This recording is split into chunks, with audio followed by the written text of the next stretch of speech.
Students, myself Dr. Anand Swarup Pandey, Professor in GIMS Engineering Management Technical Campus, Greater Noida.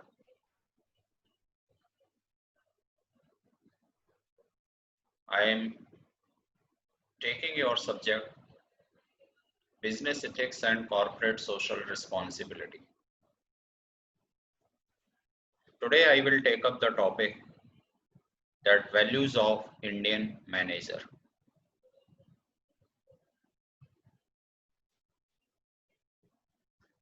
Under values of Indian managers, the very first important value of Indian manager is integrity. And under integrity, we have honesty and integrity. They are the two cornerstones of sustainable success. And in order for people to want to follow their leader, they must have complete trust in his honesty, his dedication, his commitment, and his unshakable ethics and high standards and values. Managers who are open, truthful, and consistent in their behaviors are more likely to inspire trust, loyalty, and commitment in their teams. The students, under integrity, we had focused the two component, that is honesty and integrity. And this honesty and integrity always inspires trust, loyalty, and commitment. So this is the very first important value of Indian manager. The second value is the willingness to take risk. Here, the leaders are not afraid of taking risk or making mistakes. They calculate. They take calculated as opposed to reckless risk, and while they weigh their options and alternatives carefully, they do not allow themselves to fall prey to the analysis paralysis syndrome. The best leaders learn from their mistakes and emerge from them resilient and ready to take on the next challenge. So, under the willingness to take risk, leaders always calculate risk. If they commit any mistake, then they rectify it. They are not afraid of taking or accepting risk. Whenever they will move forward, there is a possibility that they may commit mistake, but they didn't get afraid of committing the mistakes. They rectify themselves and then they take further action to improve, to take learn from the mistakes, and then they move silently and move forward to take the next challenge. So this is the second value of Indian manager. Third, the optimism and enthusiasm. Here, the manager always inspires others with their enthusiasm, genuine keenness, passion, and zeal for the work. Rather than dwelling on problems, they are always solution oriented and focus on how to make things better and better. So Indian leaders are always enthusiastic. They are always optimistic. They inspire their subordinates to work hard with full zeal and with full enthusiasm. So this is the third value of Indian manager. Fourth, their commitment to growth. Here, the leaders always recognizes that Learning is a continuous process. Learning is a lifelong process. And never stop doing what it takes to grow professionally and personally and maintain a grip with emerging trends and tools and businesses, realities and technologies. The best leaders realize that to remain at the vanguard of their particular function or industry requires constant learning, inquiry, exploration, and innovation, as well as continuous self scrutiny and analysis. So, the great Indian leaders they always commitment they will have a commitment to growth, to work for growth, so that organization will grow and in turn they will also grow. So this all depends upon the learning dimension, and learning is a lifelong process and continuous process. So this is the fourth value of Indian manager. Fifth, vision. Leaders are always visionary. Leaders know very well that what they want, and they are also clear about the detailed and achievable plans they will have. They are not ambiguous or vague in their goals, nor do they leave anything to chance. Leaders are also able to articulate and communicate their vision clearly and in no uncertain terms and inspire and win others to their platform with their vision. So here the leaders are always visionary in nature. They had clear vision, clear goal, clear target, clear objectives for the achievement of the particular task. So this is the fifth value of Indian manager. Sixth one is the pragmatism. Here, the leaders may have visions and ideals. They do not hide their heads in the clouds and are mindful of the hard facts and figures that surround them. They are very, very realistic when it comes to assessing the landscape they operate in and are practical about the decisions they make. So this comes under pragmatism. Pragmatism is carefulness. Leaders are always careful. They are always careful, they are always realistic.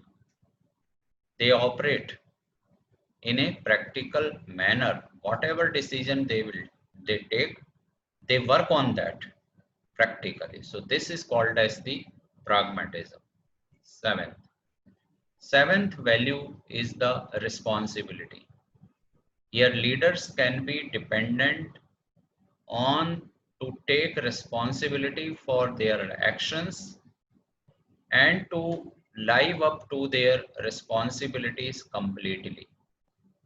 They stand firmly behind the commitments they make and do not let their teams down, nor do they assign or allocate blame to deflect from their own responsibilities. They do not have a victim mentality that holds others responsible for their poor choices and deficiencies, but stare challenges in the face and confront them head on. So, what does this mean? This means that leaders are always responsible for their work. What does this mean? This means that the leaders are always responsible for their actions, for their work. They accept responsibility in totality, and their acceptability of responsibility makes them fit to guide their subordinate, to provide direction to their subordinate. So this is the seventh value of Indian manager. Eighth, hard work. Leaders are always work, leaders always work very, very hard. That is, leaders work hard and they do not accept any shortcut. The best leaders lead by their example, demonstrating the work ethic by being the first in the office and the last out and the most productive, persistent, and dedicated while at work. They will have a strong sense of duty and very high level of standards of excellence, and they apply these rigorous standards to themselves, first always seeking better, smarter, more effective ways of doing things.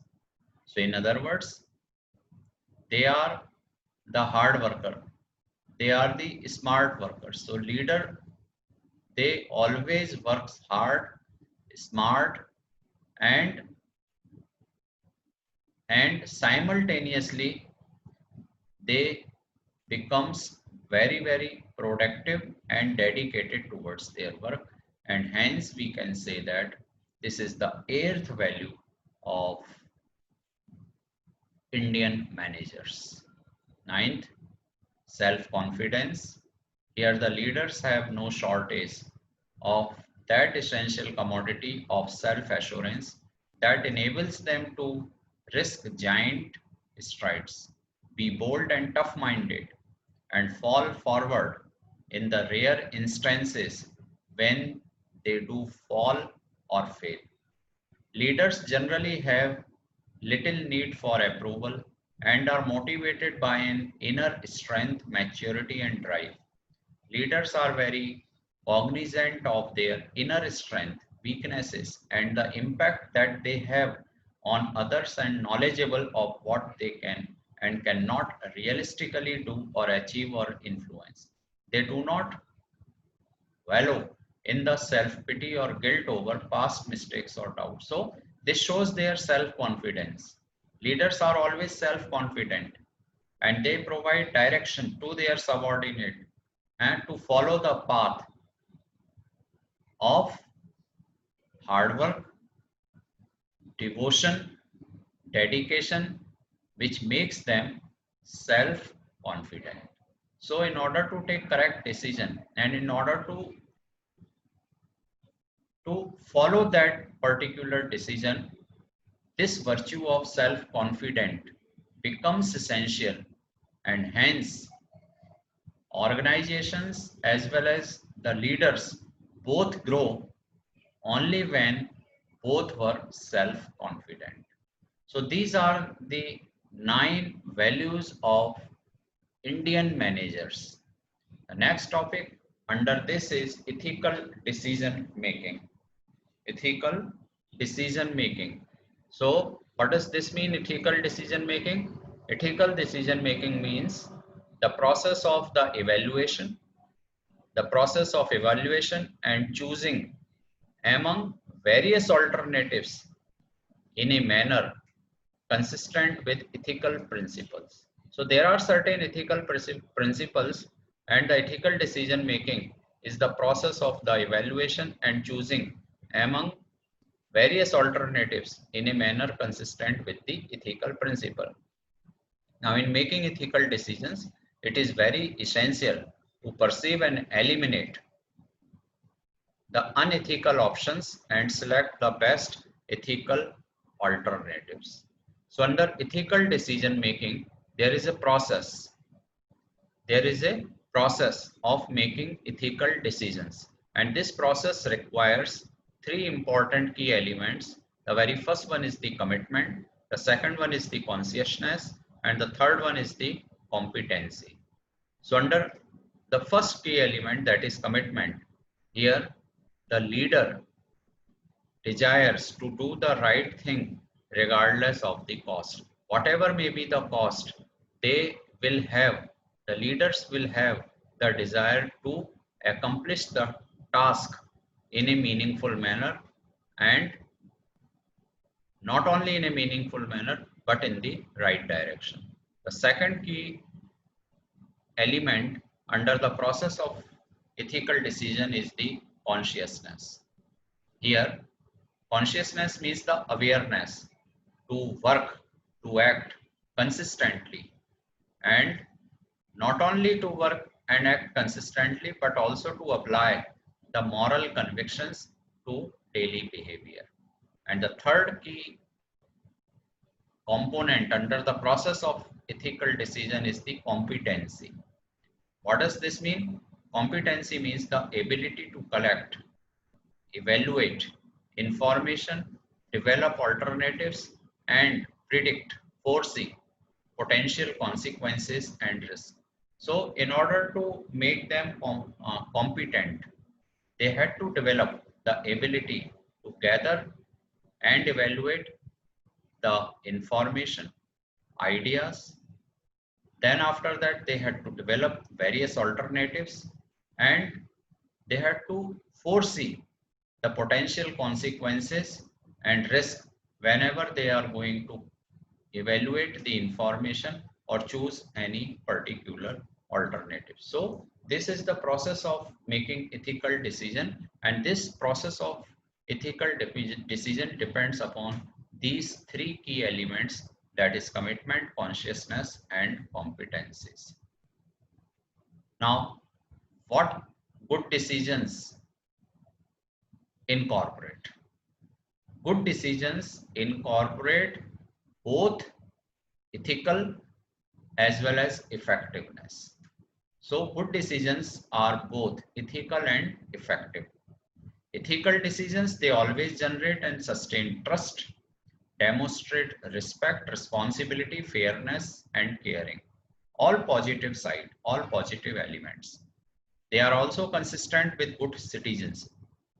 Ethical decisions or behaviors, they provide the foundation for making better decisions by setting the ground rules for their behavior. So all positive dimensions comes under ethical decision. And then what comes under effective decision? Effective decisions are effective if they accomplish what we want accomplished, and if they advance our purposes.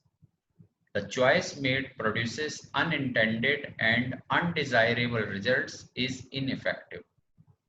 The key to making effective decision is to think about choices in terms of their ability to accomplish our most important goals. In other words, we have to understand the difference between immediate and short-term goals and long-range goals. So effective decisions, it incorporates both the types of decisions for short-term goals and decisions for longer-term goals. But effective decisions are effective only when the leaders finishes or accomplishes what they want to accomplish. That provides direction for the effectiveness of the decisions. So good decisions are both ethical as well as effective. Thank you.